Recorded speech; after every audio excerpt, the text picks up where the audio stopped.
Saya atas nama Siti Rafi'i, asalnya dari selatan Palopo, Padang Satu. Saya dulu jurusannya biologi, satu biologi sains. Saya kerja di GCNS, Furnis, sebagai control room di sana. Tapi ternyata setelah saya selesai wisuda itu sekitar 2 bulan, saya merasa jenuh, dan di sekitaran saya itu sulit sekali untuk mendapatkan pekerjaan. Sampai akhirnya ada teman saya yang mengajak untuk kembali ke sini. Dia bilang di sana ada keluarga, katanya itu ada lowongan pekerjaan tambang. Saya bilang memangnya bisa, kita ini kan jurusan biologi. Dia bilang boleh, ayo kita ke sana usahakan saja. Jadi saya datang ke sini itu tidak mengenal siapapun di Bahodopi ini, dan ternyata keluarganya teman saya itu bukan di Bahodopi sini, dia di bagian Morowali Utara sana. Pas sampai di sana itu sekitar jam 6 sore ya, habis sholat maghrib saya diantar ke sini sama omnya teman saya. Dia bonceng sama omnya, terus ada temannya lagi satu yang antar ke sini. Jadi 2 motor. Pas sampai di sini tuh sekitar jam berapa malam? Di jam 11 malam. Masih sunyi sekali. Bahodopi itu masih lebih banyak hutan daripada rumahnya. Sampai di sini kita kan tidak tahu mau kasih siapa ini berkasnya nanti. Kita tidak kenal siapa-siapa. Ternyata omnya teman saya ini tidak ada kenalan juga, cuma modal nekat saja. Berkasnya itu saya kasih sama orang yang pas ketemu di jalan. Dia bilang, saya juga dari Palopo, dari selatan. Oh, saya bilang, bolehlah bantu-bantu kita, asalnya kan sama. Dia bilang, oke lah, nanti saya bawa berkasnya sama salah satu yang mungkin bisa membantu nanti. Saya malam itu langsung kembali ke Bungku Utara. Di sana ada keluarga, saya telepon orang tua di kampung. Dia bilang dia katanya tinggal di Bungku Utara. Jadi saya telepon. Sekitar jam 5 subuh saya sampai di sana. 1 hari 1 malam di sana saya baru ada panggilan untuk tes ke sini. Waktu itu saya yakin sekali Mbak kalau saya pasti bakalan lulus. Karena kan masih hutan, saya pikir pasti di sini karyawannya masih butuh sekali kan. Pas sampai di sini ternyata saya langsung tes skill. Di sini kondisinya dulu di sini masih becek sekali, belum ada semua ini. Jalannya juga masih jelek, mesnya kayaknya baru 2 deh. Iya, baru 2, B dengan C ini. Saya tes di sana, di Gedung Putih itu. Habis itu besoknya langsung ada panggilan tes tulis lagi. Besoknya lagi tes kesehatan. Habis itu tes induksi. Teman saya ada panggilan tes induksinya, saya tidak ada. Makanya saya bilang mungkin saya tidak lulus tes kesehatan, mungkin ada yang bermasalah dengan masalah kesehatan saya. Saya tanya sama yang bawa berkas saya itu, dia bilang kamu katanya tidak lulus skill. Saya bilang, kenapa saya tidak langsung digugurkan di tes skill itu kalau memang saya gugur di tes skill. Memang pada waktu itu kayaknya prosedur tesnya itu belum terlalu berurut. Ada yang tes tulis duluan, habis itu tes skill. Ada yang interview duluan, habis itu verifikasi berkas kan. Belum terlalu, tidak sama dengan sekarang sudah teratur. Kalau sekarang itu dia verifikasi berkas dulu, habis itu interview kan. Kalau dulu tidak. Habis itu saya tes. Saya sudah tidak berharap lagi. Saya pikir saya mau pulang karena juga kita tinggal di sini kan tidak jelas mau tinggal di mana. Saya juga lalu itu cari kos untuk disewa 1 bulan, tapi ternyata tidak ada karena kosnya masih satu-satu. Terus orang kan masih susah dapat kos. Jadi ada yang 1 kamar sekitar 5 sampai 6 orang, bahkan ada yang 7 orang 1 kamar. Habis itu saya bilang saya mau pulang, tapi dia bilang teman saya ini kamu tunggu dulu, kita masih berusaha. Saya bilang oke lah. Terus teman saya itu tidak lulus juga pas induksi. Habis sudah bikin rekeningnya sudah jadi. Tapi ternyata dia tidak ada panggilan berikutnya. Lama Mbak, karena saya sekitar tes yang ketiga kali saya baru bisa masuk. Hampir setahun baru saya bisa lulus di sini kan. 3 bulan atau 4 bulan setelah tes pertama itu saya ada panggilan berikutnya lagi, panggilan tes mulai dari awal lagi, tes tulis lagi. Habis itu tidak lulus di situ. beberapa bulan kemudian baru ada panggilan lagi. Nah, panggilan yang ketiga itu yang baru. Dulu waktu saya datang kan masih ini, baru yang smelternya SMI itu, belum ada GCNS. Jadi dulu itu kita artinya training 3 bulan lah. Kalau selama 3 bulan itu ternyata bagus, kita lanjutkan lagi 1 tahun. Habis itu 1 tahun bagus. Oh berarti kontrak dulu kan ya? Berarti kontrak 1 tahun dulu, baru kemudian permanen. Setengah mati sekali Mbak, karena pertama kita masukkan itu dia kan lebih duluan yang teman saya tadi itu kan. Dia lebih duluan, dia sekitar 3 bulan lebih dulu dari saya. Pas saya masuk itu semuanya orang pakai bahasa Mandarin, tidak ada pakai bahasa Indonesia. Jadi ya lambat laun kita belajar satu persatu bahasa Mandarin kan, karena memang semua pekerjaan ini menuntut kita untuk bisa tahu bahasa Mandarin, karena yang di komputer itu komunikasi dengan orang lapangan, dengan orang di control room kan kita menggunakan bahasa Mandarin. Jadi mau tidak mau yang paling pertama itu yang harus dihafal, yang pas masuk itu yang angka dulu 1 sampai ribuan, karena yang paling utama itu setiap ada laporan ke lapangan, terus yang kita kerjakan ini kan berhubungan dengan angka semua. Jadi angka itu yang paling utama harus dihafal, dan lambat laun selama hampir 3 tahun saya bekerja sudah lumayan lah bahasa Mandarinnya kalau untuk masalah pekerjaan.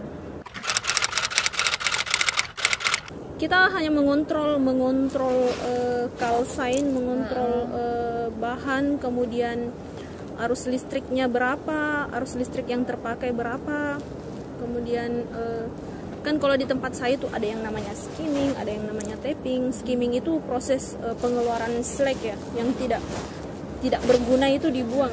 Terus yang tapping ini ferronikelnya nanti yang kadang biasa 4 jam, tapi memang ada AP konsumnya masing-masing.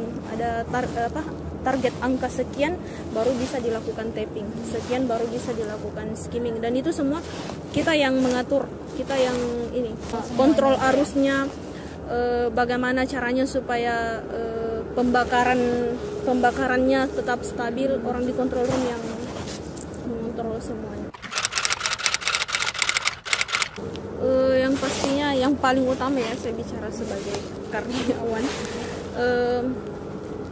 tuntutan hidup yang pastinya, kan? Kebutuhan hidup setiap hari yang pastinya. Tapi sebenarnya kalau cuma masalah kebutuhan hidup mungkin kita bisa dapat di tempat lain, tapi untuk beradaptasi dengan lingkungan kerja itu yang susah.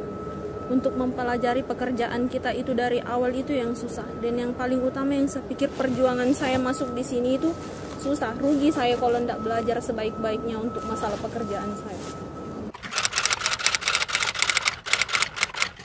Ya kalau yang TKA orang Cinanya itu kan mereka kan kerjanya gigih kan? Kalau misalnya ada sesuatu pokoknya tidak boleh ada yang salah.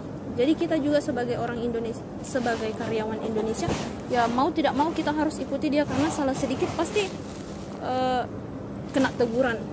Fatal akibatnya untuk orang di lapangan. Salah sedikit saja nyawa orang lain yang jadi taruhannya. Untuk masalah bahasa Mandarin otomatis pasti kita belajar keras untuk tahu, karena segala sesuatu yang dikerjakan itu harus menggunakan bahasa Mandarin. Jadi kalau misalnya kita tidak tahu bahasa Mandarin, pekerjaan tidak akan berjalan lancar, karena komunikasinya kan dengan orang Mandarin, orang Tiongkok. Dari orang Cinanya sendiri, terus dari kamus yang di-download di HP. Terus kalau misalnya setiap harinya kita berkomunikasi dengan mereka, kalau ada yang tidak tahu langsung tanya, ini tadi kamu bilang apa? Tentang Chinese semua ya. Ini sekarang udah bisa bahasa Cina ya berarti. Sedikit-sedikit untuk masalah pekerjaan dengan aktivitas sehari-hari yang di control room itu, masalah mau makan apa, mau izin apa, mau ke WC, mau inilah, ya kan? Yang intinya bahasa sehari-hari untuk di control room. Kalau dulu kan mereka semua yang kerja, yang pas sebelum kita tahu kan. Kalau masalah pelit berbagi ilmu tidak. Mereka justru mau berbagi. Kadang dia bilang kalau misalnya kamu tidak tahu cepat langsung bertanya, supaya kamu cepat juga tahu, ya kan. Kalau dulu kan kita belum tahu apa-apa, masih dari awal, jadi otomatis yang kerjakan itu semuanya mereka.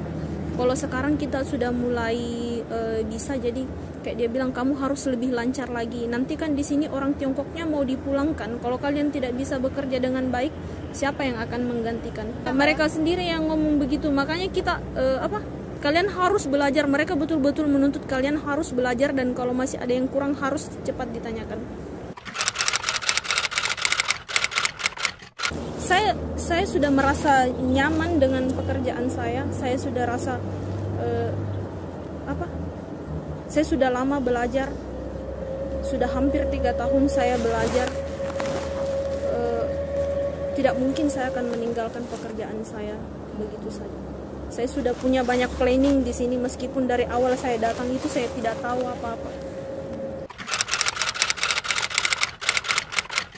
Kalau yang saya contoh dari mereka itu saja, Mbak. Mereka gigih. Pokoknya harus tahu, harus cepat tahu. Kemudian bekerja dengan sungguh-sungguh, jangan main-main. Kalau memang bekerja, waktunya untuk bekerja, bekerja. Waktunya untuk istirahat. Iya, disiplin sekali. Kalau misalnya kami di control room itu kan memang kalau misalnya kita bekerja, HP itu harus dikumpul. Tidak boleh, pokoknya sama sekali tidak boleh bermain HP. Karena itu otomatis akan mempengaruhi pekerjaan. Kita kan di control room yang apalagi yang furnace ini, bisa dibilang 8 jam itu standby, matanya harus di komputer. Karena ini kita angkanya yang harus tetap normal, tetap stabil. Ada sedikit pengurangan, ada sedikit yang tidak normal, harus cepat dilaporkan. Kalau untuk diri saya dulu ya. Kalau untuk diri saya, otomatis selama saya bekerja di sini hampir 3 tahun, saya harus punya masa depan yang lebih baik ke depan. Saya harus punya modal, saya harus punya saya bekerja di sini 3 tahun, setidaknya saya harus punya tabungan. Kalau nanti ternyata tiba-tiba saya sakit, kan? Orang itu tidak ada yang tahu, Mbak, kita sakit umurnya berapa. Jadi saya pikir selama bertahun-tahun saya bekerja itu saya harus punya simpanan. Apa yang bisa saya dapatkan dari hasil bekerja saya untuk masa depan saya. Misalnya mungkin salah satu yang tadi Mbak bilang, kamu beli beli tanah untuk apa? Saya bilang ya, untuk masa depan saya. Saya bekerja di sini beli tanah, setidaknya nanti dari hasil kerja saya itu mungkin bisa bangun usaha. Yang nantinya kalau misalnya saya sudah tidak mampu lagi untuk bekerja, otomatis saya punya simpanan di luar. Kalau harapan untuk perusahaannya tetap berkembang dengan baik, karena perusahaan ini ya banyak sekali memberikan kehidupan kepada orang-orang yang ada di luar sana. Banyak orang yang tidak punya pekerjaan datang di sini, sekarang sudah punya penghasilan. Banyak orang yang harus menghidupi keluarganya, yang harus tetap bekerja di sini. Jadi setidaknya baik itu karyawan yang bekerja di dalam maupun perusahaan itu sendiri harus bisa saling menguntungkan untuk tetap menjaga eksistensinya ke depan. Kalau masalah senang sekali. Senang sekali ya, sampai bisa beli tanah ya. Saya doakan dan kedepannya Mbak juga masih terus bisa tabungannya lancar, kerjaan karirnya juga bagus ya. Masih panjang rencana, Mbak. Jadi kalau ya semoga perusahaan tetap membutuhkan saya supaya saya tetap masih ada di sini. Terima kasih Mbak buat bincang-bincang siang hari ini.